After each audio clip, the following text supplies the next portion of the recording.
amid safety concerns on LA Metro, a new pilot program aims to prevent fare jumping and other crimes. Riders at the North Hollywood Beeline station will soon have to tap their Metro cards not once, but twice when they enter the station and when they leave. Gina Osborn, she's the former Chief Safety and Security Officer at LA Metro, and she's taking the time out on this Tuesday night to be here in studio. We thank you for that. Thank you. You come with such a unique perspective because as the former security and safety officer, you saw really what was going on behind the scenes. We've been reporting on attack after attack, some deadly, some not. Regardless of that, what's the #1 thing that needs to change? What really needs to change is Metro needs to make sure that anyone who comes onto the system is there for the purpose of transportation. So they really need to look at access control, fortify the turnstiles. They need to make sure that fare enforcement and code enforcement is being conducted so there can be order on the system. And they need to make sure that they're getting the most bang for their buck when it comes to their law enforcement contracts. So something like what we're hearing for this pilot program, is this something that you think would help in terms of fare enforcement? I think it's a great idea. Okay. I think it's a great idea, for sure, yes. However, I think it would be wiser to fortify the turnstiles so there doesn't have to be a human or a transit security officer standing at every turnstile in order to make this an effective program.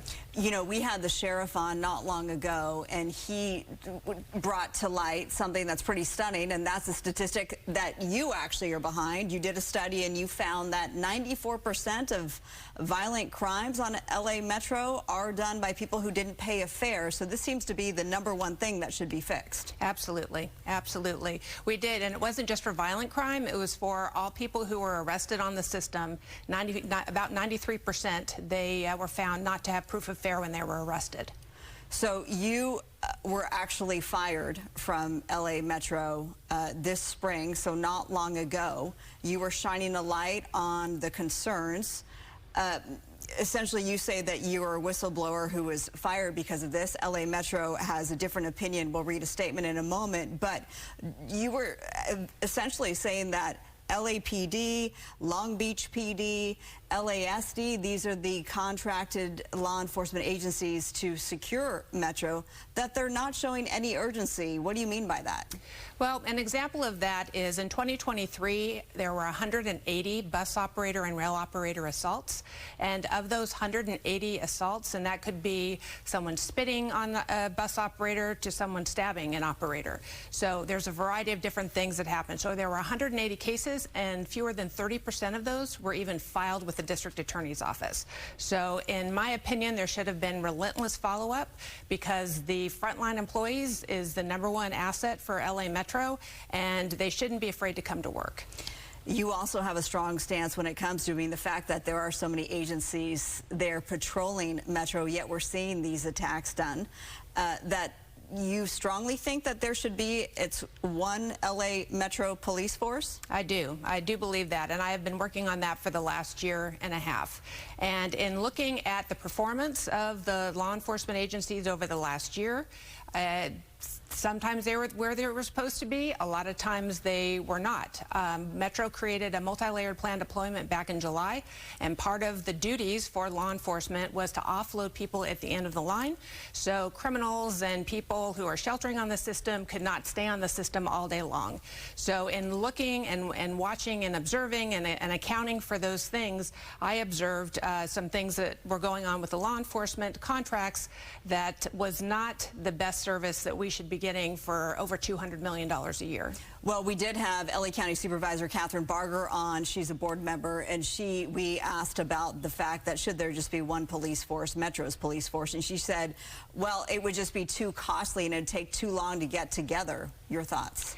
I think we can continue on with the status quo forever and nothing's going to change, or we can make this change now, and it would be a transition period where we would still maintain, Metro would still maintain the law enforcement contracts until a full-blown agency could be stood up. And to me, addressing the problem. They would have accountability over their law enforcement services much more than they do now. And I think it's an idea that that really they need to think about it, because they should be voting on it next month. Do you think that it would cost more than the 175 to 200 million that it's costing now? That's not what the feasibility study said. However, I think it's important to note that it's not $200 million. It was $205 million for last year, and because LAPD got a huge raise, the anticipation was it was going to go up another $25 million. So $200 million may be for fiscal year 24. However, next year, for fiscal year 25, it could be $230 million, and then it can keep going on from there. Let's throw up the statement that we received from Metro. It says Metro does not comment on personnel matters.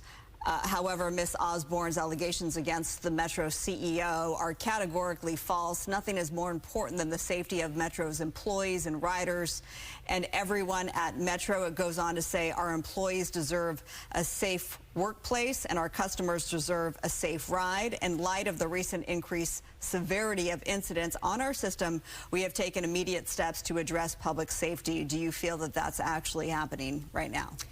I think by putting more law enforcement on the system, it's putting the same status quo. One thing that I learned when I was there, I had to continue to do different campaigns in order to maintain a rhythm going, because after a couple of months in a campaign, it would die out and there would be complacency setting in with the law enforcement agencies.